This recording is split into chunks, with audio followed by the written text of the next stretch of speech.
friends, I am Sanvi from RoboFun Lab Jamnagar, and today I have made this elevator. I have made this using two medium motors, two touch sensors, one ultrasonic sensor and a latch motor, and all these are connected with the EV3 brick. If I press the touch sensor at the ground floor, the ultrasonic sensor will detect if the lift is at the ground floor or not. If it is not at the ground floor, the lift will come down and the doors will open and wait and then close.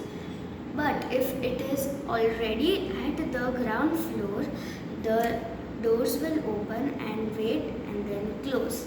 The same procedure goes for the first floor.